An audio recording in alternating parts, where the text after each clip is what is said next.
Good evening, ladies and gentlemen, and welcome to Spiritual Times with me, Philip Solomon. Always a great pleasure to have you come and join me on a Thursday evening. It really is.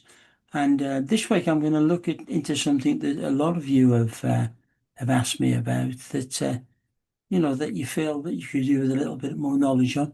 And that is learning, training to be a medium or a psychic. And what do I recommend in the way of that sort of training, or perhaps joining a circle? I suppose you might say straight away, well, what are you talking about in a circle if you've not had a great deal of experience and you just want to start off and make your intentions to be good worker for spirit and for people generally. What is it? Well, training to be a medium or psychic is generally considered a process of developing your intuition and spiritual awareness. We all have those sort of things, but through constant practice, self-awareness, often guidance from an experienced, qualified teacher, mentor, or perhaps courses that you would like to go on and study in that way. That would be the way forward with it. Well, mainstream science does not support these abilities. I think many people today, especially in the spiritual community, believe that this is a natural part of human potential, and responses include, you know, just trying things for yourself and make your own mind up about going along and joining a circle for development.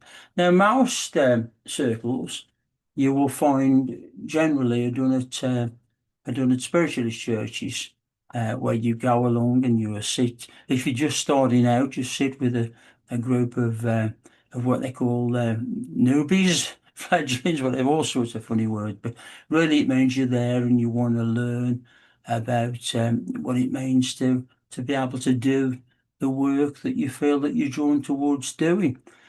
There are certain things that I would advise you on that.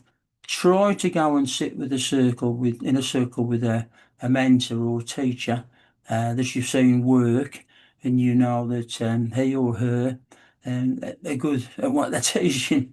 Because there's a lot of people, sometimes they used to say, there was an old saying, wasn't there? If you're not very good at something, teach it. I hope that don't apply to mediumship, or it shouldn't do. But I mean, it is a common sense thing, isn't it, really? If you're thinking of joining a particular church and you know that the circle's taken by a particular medium, doesn't have to be a medium. I've known people who are very, very good with philosophy, or had a great deal of experience in spiritualism, being quite capable of leading the open circle.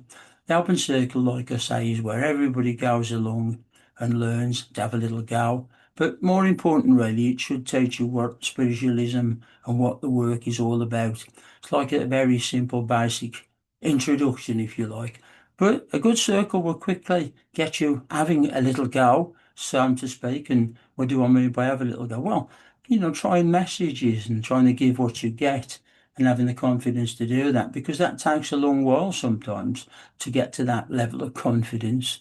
And the place to do that really is in the circles, definitely not up on the rostrum of your spiritualist church, or I don't know, some event that you fancy going and being the medium or the psychic at the local pub or something like that.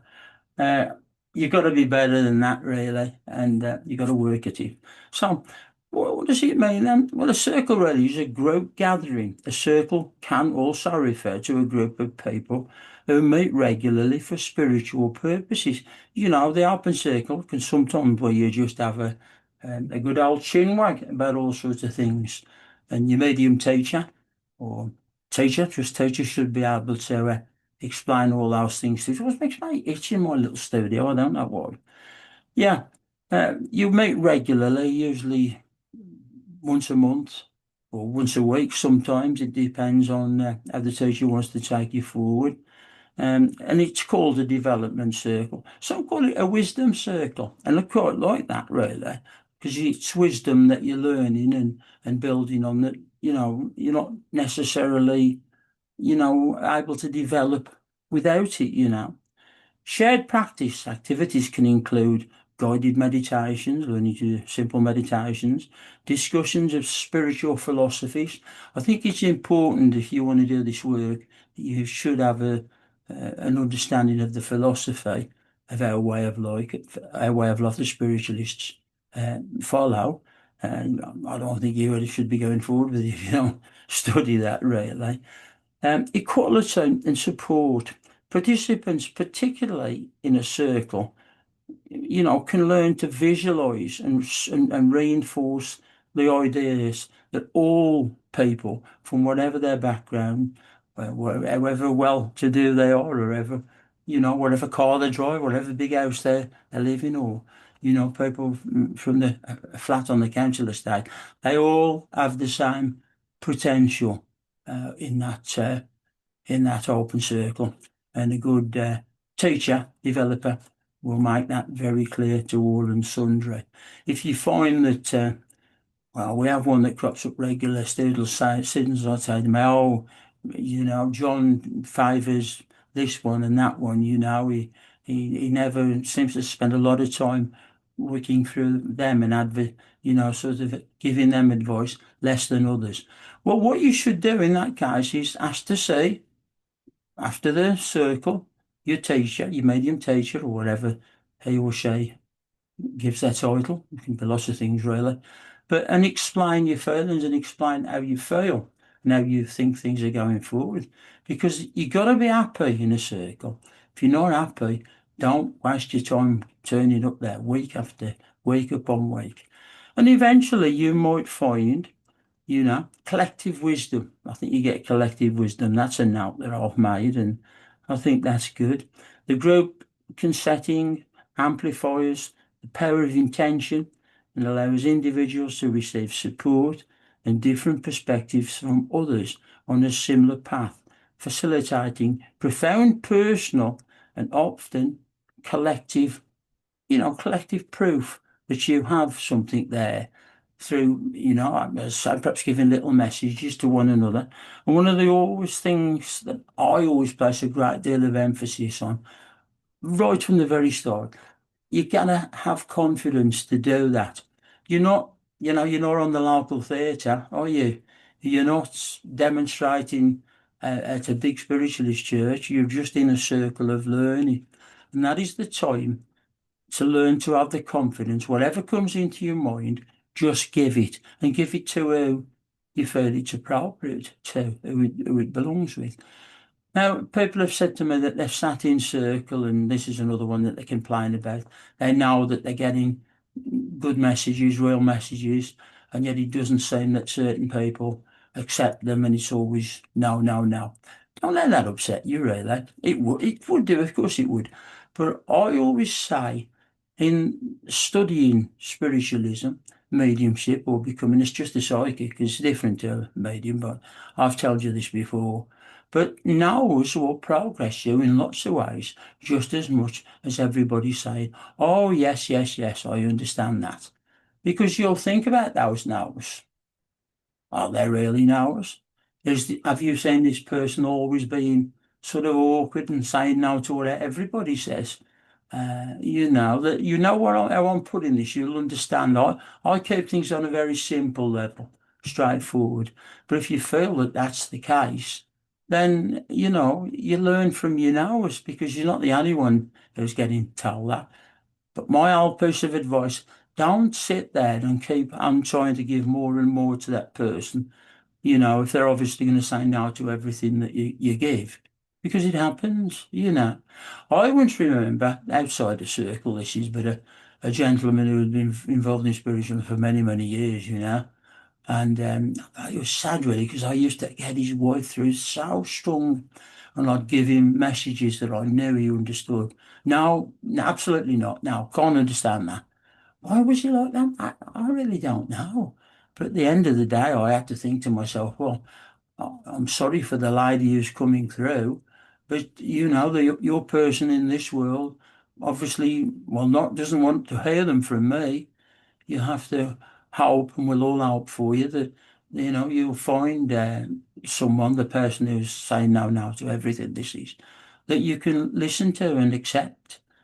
I gave him messages, you just couldn't not be true because they were so accurate. And other people would be looking at and saying, why is he saying no to that? No's can sometimes help you develop, they make you work harder.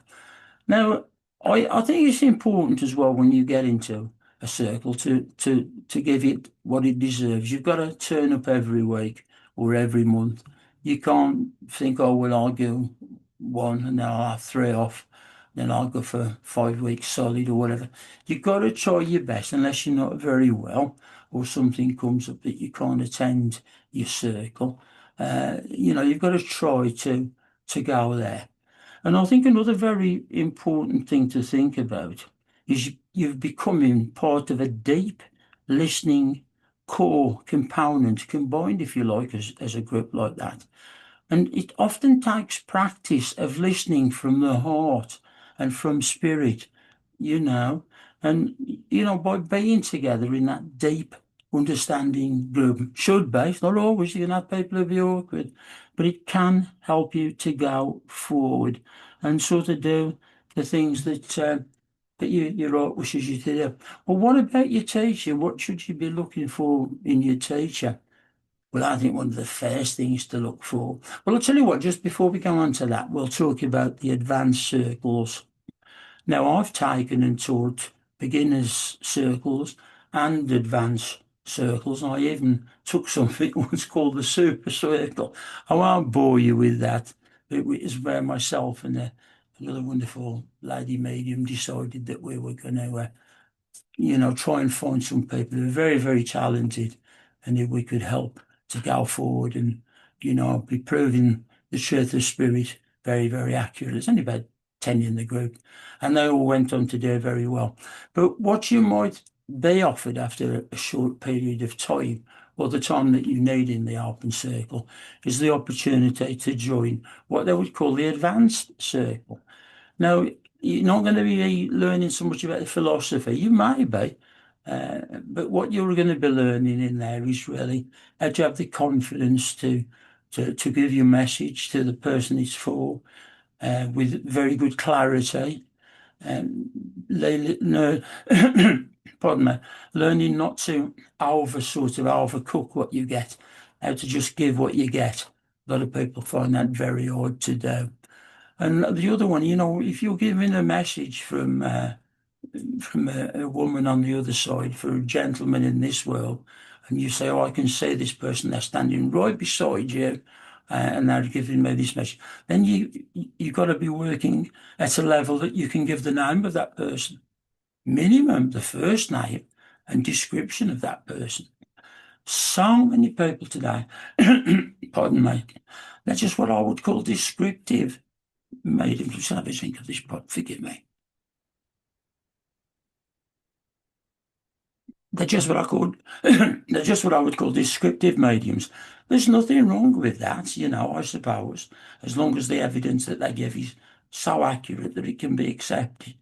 But if you're moving towards being an high level professional medium, you're going to work at places where, let's say you're working at a theatre. What you need to remember, half the people who come to that show, say there's 2,000 in there, you can say 1,000 of them are probably interested and believe in the work, but the other half, they've probably been dragged along and don't understand any of it, probably don't even want to be there. Spirit don't care about that. Time and time again, I've found that now give me a message that I've got to take to the person who is obviously going to find it difficult or will be hard for me. But I don't stop it, I don't dodge it. That's where you've got to have that accuracy. If you can go to that person, tell them what you've got. Let's say you've got Dad, give Dad's name, tell them the sort of work that he did, any special sayings that they had. And that's the level you should be working to. I hear these people saying, blowing their own trumpets or talking about them, about the work that they can do and how they can perform. Well, there's thousands of you out there who have been and seen me work as a medium. So I'm preaching a little bit to you, but what I'm telling you is truthful. If you've seen me when I'm on stage or the rostrum, you've got to give evidence that is very, very meaningful, hopefully with names, places, and very specific. Can't be generalising. But pulling you back to joining the Open Circle and starting on your journey in this work. Like I said, I do apologise. I've got ever such a bad throat still. But what I do suggest is before you join, look for recommendation. People give you recommendations of one that they're enjoying and doing well with. And of course, that's excellent, isn't it? That couldn't be better, could it? Don't always go on what people say about people, though. Sometimes, it's just to go along for a couple of weeks and see how you'll settle with it, see how you like it, see if it's right for you and where you're going to be comfortable and happy amongst. We're talking about the Open Circle now. But you do really need, as well, I think, to sort of look into who's the person who's teaching you. Often it will be a medium of some experience who's been doing the work for quite a long while. Now I've seen people who had very good sort of backgrounds with excellent philosophy of spiritualism and were great at taking circles. So not necessarily, but generally it would be an experienced medium. So it wouldn't be naughty of you to go along and see them working and see how good they actually are themselves. Because if they're going to teach you a subject, they need to be good at it themselves, I think. Or if it's philosophy, go and have a listen to what they're talking about and the things that they say. And that will get you a good idea. Go and see them 2 or 3 times. And after 2 or 3 times, you think, well, what they're giving could, apply to anybody. Anyone could give those messages, I said, well, we have a bit of a joke in the movement. We talk about the Tom, Dick and Harry messages that people give. And I'm sure you all know what that means. But again, if you say that medium and he or she is very good with the descriptive work and people are clearly accepting what they say, that may well be what you've got there is a good teacher. It's worth investing in finding out where they train to be teachers. I did a BA Honours at a university, and at the end of my BA Honours, I went and did a teacher training college, a teacher training diploma at Staffordshire. I did my BA Honours in Wolverhampton, postgrad teacher training at Staffordshire. And I think really a lot of people say, well, do you really need that? Maybe not. And of course, a lot of the colleges, you've got the college, what's it called? I should know. The church at Stansted, and you've got centres at Stafford. The places that teach their own courses are very experienced mediums, the College of Psychic Studies, you could look that one up, but just put Stansted in, and you'll see all sorts of different courses that you could go on. Now, I do feel, moving away from the Open Circle, that sometimes it can be a very good thing to do workshops or one-to-one training if you can afford it. I've had people who've come along to me who've said, well, I spent this learning to drive, so I want to come and spend the same amount of money to see if I could be a good medium like you. Well, I'd hope that's a comment. I hope it's a comment because they frequently say that. And I'll always do my best to I've took a lot of private individual students over the years, and the majority of them have all gone on to do or become, after working with me, very, very good mediums. I've got 2 just at the moment who are out there doing the work after taking private work with me and doing really well. But like I say, you could go along to those places like, psychic studies that they do at Stansted and spiritualist colleges and all that sort of thing. But it isn't cheap. They can be quite expensive. I had a lady come along to me a couple of weeks ago, and she was looking at going on a 7-day course with a well-known medium. I've certainly heard of him. Most other people would have done, I would think. And it was, I think it was £800 for 6 days, and not more than 20 students. I would hope it wouldn't be more than 20 students. That's taking about 16,000 for the class, isn't it? and I'm sure they have overheads. They have to pay percentages to the colleges that they work with. It's the same if you do your courses at colleges. I was the first, I think I was the very first medium teacher to teach these sort of things in higher education, universities, and adult education. Cannock College was a very well-known one of mine, and the Birmingham, the Birmingham Kingshurst, I think it was, and King's Heath, those. But yeah, but you can go along, and those sort of courses are available, but they're not cheap. But then again, you might say some that are very reasonably priced or very cheap for what they give. It's all about looking and seeing what you want to get and who you want to work with. Don't just go for those people who've got big names, though. Uh, they may be worthy of their big names, or it may be that they've been lucky and worked with a particularly good mentor who's worked with them, perhaps as a group of students, and pushed them so as their names will be very well known in spiritualism. And hopefully that they've got good abilities as well, not just to demonstrate, but to teach. But that's it really, what I would say to you. I mean, look out for courses on the internet. They're nowhere near as nowhere near as expensive of those sort of things, and they're very well worth doing them. I like to do, some people take courses with me, they just have it on a video call. And I mean, there's lots of things. Skype's gone now, hasn't it? But you've got Zoom and you've got things that you can. I'm not very good with digital and all that stuff. That's not my thing. But you can almost be sitting opposite the person. You're on your phone, really. You're on your computer, and it's just as if they would be in the room with you. There are people today asked to have readings done like that, and I can do them just as well as if I was with the person. Not everybody can. Some people find that that's not something they can work with. I would say I think it's easier and quicker to get on the vibration of a person if they're with you in the room physically. But certainly I think you could take training.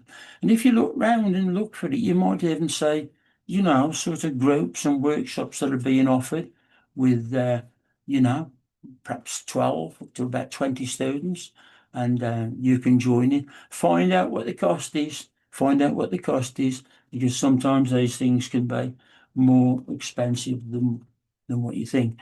So that takes us back, doesn't it, to what I was talking about, going along to the local spiritualist church, joining the open circle. There's some places you can go for that and it's free. Other places are somewhere between £5, £10, something like that. I was a church, in a church. I've been doing a lot of visits to different churches recently for something that I'm working on with a program for TV or possibly Netflix, something like that. And some of the circles are free. Some of them offer different sort of classes that you can go and do. Certainly ain't going to cost you £800, I don't think. Though, there again, I suppose it depends who the mentor you're going to work with is. Uh, I would hope that I could hold my own with any of the mediums that would be taking those courses at any of the colleges or anywhere else. I would hope that I could hold my own with any of them, and I wouldn't dream of charging those amounts of money. But you have to remember the old chestnut that we come back to, and I have to remember it as well. If some people are doing that as a job, it's their work, then they have to charge. They have to charge you some amount of money. They have to pay the mortgage, they have to pay for the payments on the car, they have to eat the same as everyone else. I don't do anywhere near as much as what I used to do with teaching and training, but strangely enough, I do feel very much drawn to going back into doing a lot of teaching, sort of help some others to come along and pick up the baton, if you like, and take the work forward. I think some people go and say demonstrations of mediumship, and they think, "Ooh, that looks fairly easy. I could do that." And maybe you could. But if you want to go along and watch several mediums, watch for the medium maybe you can see is really good, really accurate, has empathy as well. knows what they can give and what they can't. One of the things that I always used to teach in any groups that I took, sometimes even advanced groups, and I had to say this to them: you have to go and study a bit for a bit of counselling training. You don't need a diploma in social welfare or any of those things. I did actually do a diploma, so I'll say that to be fair, at my local college. And I think it's very helpful because you need to learn to know.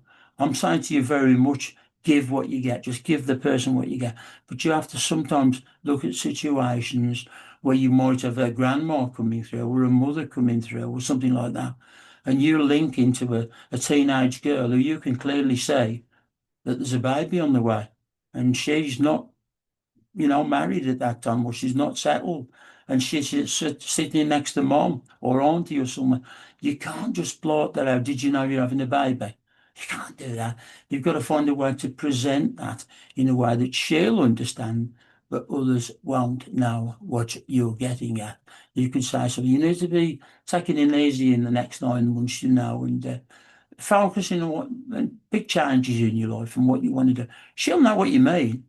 Or gentlemen. Well, gentlemen don't have babies, I know, but you know what I mean. Same sort of thing. You may have a gentleman who is living a lifestyle that he doesn't want everyone to know about.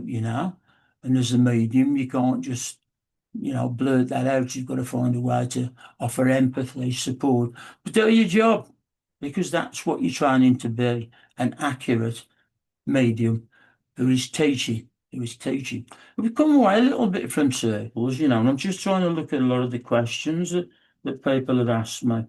Yeah, there's a good one. What are the sort of things that you should always start off learning first? Well, the first thing you should learn, and I'm sure you will if you go to an open circle, and it's not one that people are dropping in and dropping out of. I'm not too keen on circles like that. People are dropping in and dropping out now, because one of the first things that you need to learn is about psychic protection. It's nothing really special or anything to, beat your head about, but really you need to be just asking for protection for whatever you perceive to be good or godly, or maybe something from nature. If you have no empathy or feelings with anything, then maybe this is not the way for you.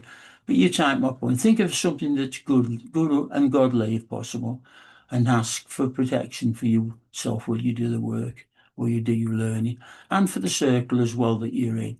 Any good circle teacher will be teaching you this. And then I think really what you can start doing as well at your home. I think I did a course on it for you here or somewhere else. Learning to do a bit of meditation, learning to bring yourself into the quiet. That's very helpful and, something you'll be probably taught in the early days. And then the very end of the evening, yourself, again, thank whatever you perceive to be good or godly for looking after you and the circle. Now you're going to say, well, surely that's the teacher's job, the person who's teaching us and it is. But I've come across occasions when they don't. It's just like, there you go, that's your evening, off you go, bye bye, see you next week. You need to close it down.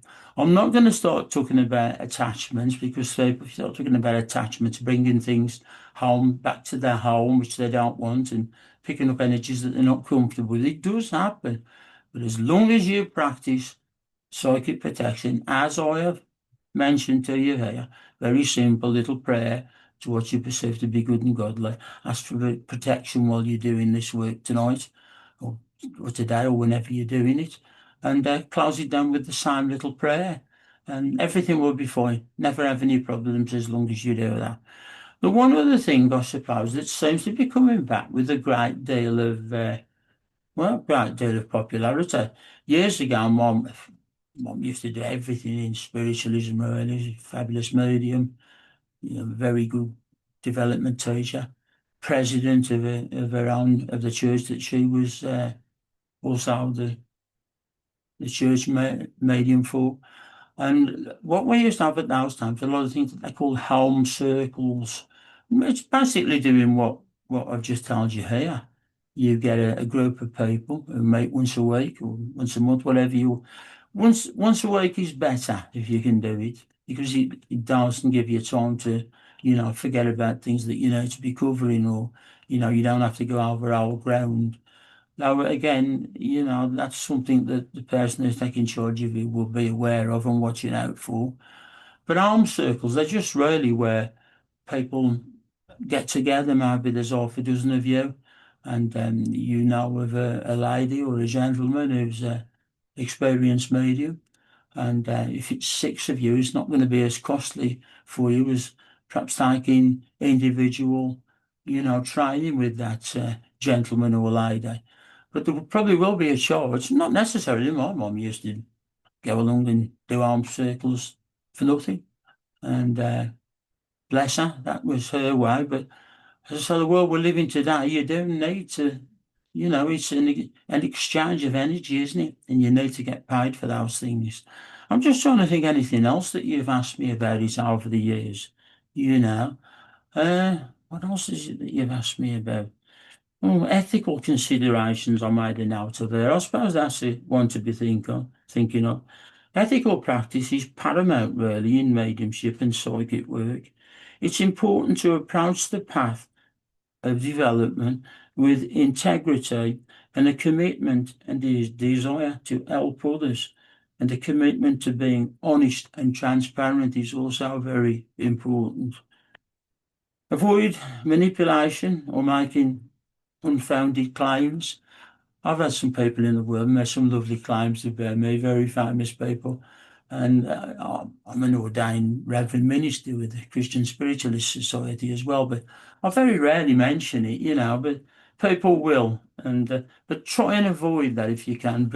I suppose it's building yourself up. Set healthy boundaries with clients and spirit guides. Now you might say, well, what do you mean by that, Philip, with the guidance? Well, if you put that psychic protection in place, your medium teacher in those circles, especially advanced circles, will be teaching you about how you link and how you guides, as we call them, people from the spirit world who help us between this world and the other to bring forth messages that you can give to others. And you sometimes you have to, with development, you have to learn to be able to keep that in control. I always say, and people think I'm having a job, but I'm not. If I let spirit, they would work me. They'd work me 24 hours a day, all the time. It wouldn't just be for circles or demonstrations. They would be coming through. You need to learn to close yourself. When you've closed yourself down, don't be thinking about your development and being a medium or a psychic. The times for that is to develop nice and steady.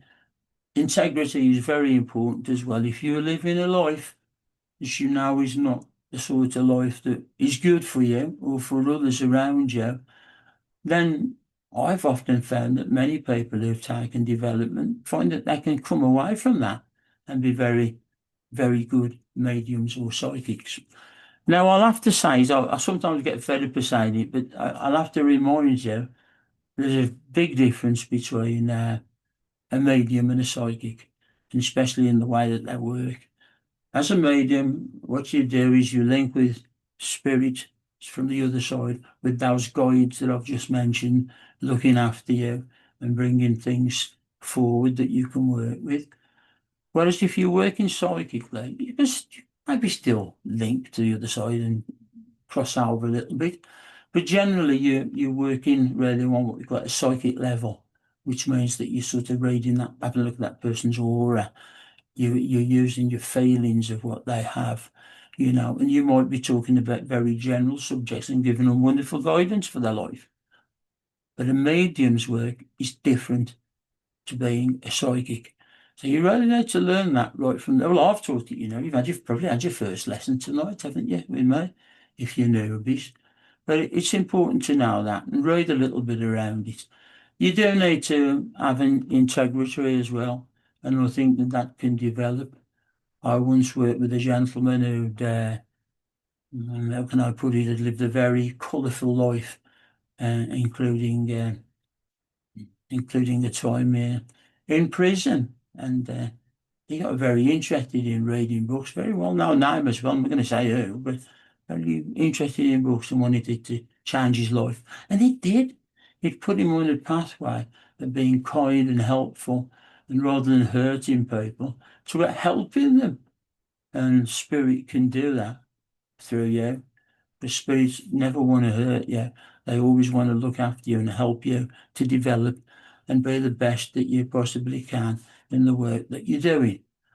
Sorry if my camera keeps going in a little bit. I've forgot to knock it onto manual rather than auto. I do apologise. I did a degree in video and TV production, so I should know better, but forget sometimes. Remember those things that I've taught you, quite a few things that I've gone over tonight, but it's well worth you listening to what I've had to say tonight. Take it on board. Do a bit of reading as well. Do a little reading before you start taking your course or courses. Finally, I don't know what would be my recommendation to you. I suppose if you can afford it, one-to-one training is like a one-to-one development, isn't it? You've got that medium or that teacher or that person with great knowledge of philosophy working just for you. Or if you're working in a group, that's collective and it's not going to cost you so much. It all depends on what value you place on what you want to do. Or maybe, you don't want to be paying anything at all and you want to go and find a church that's offering open circles, I don't know, for a £5 a week or free, something like that. And, taking that forward. So I'm not one that's going to blow my own trumpet and say, come and take a training with me, because I'd be as bad as the things I've been advising you about, haven't I? But it's a good idea. And people sort of say, well, how am I going to learn whether that's he or she is a good teacher, what their experience is? Well, you live in a digital world, don't you? If you know the name of the person that you're going to do your training with, you've only got to type it into Google or any of the other search engines and see what comes up. Like I've said, it's better to go along really and see on work. It's the best way to judge really how good they are, I suppose. But that's another way to do it. Do a lot of reading around them, see where their qualifications, where they did their studying. Most of my students, they studied with me, and not just as a good media teacher, but I have a qualification to teach. You get a lot of mediums who just think, I'd like to take that job. Very good-hearted, but doesn't necessarily mean unless that you're a good teacher because you're good at what you do as a medium. Like I say, I've known people who are very good in philosophy who I've seen work very well as teachers. Well, that's about it, really. I hope I've answered a few questions for you. I know a lot of you asked me about what I've talked to you tonight, and I hope it's given you a little bit of grounding to look into and know a little bit more about. As I always say, be good, but if you can't be good, be careful. Good night and God bless, and I'll see you in a week's time.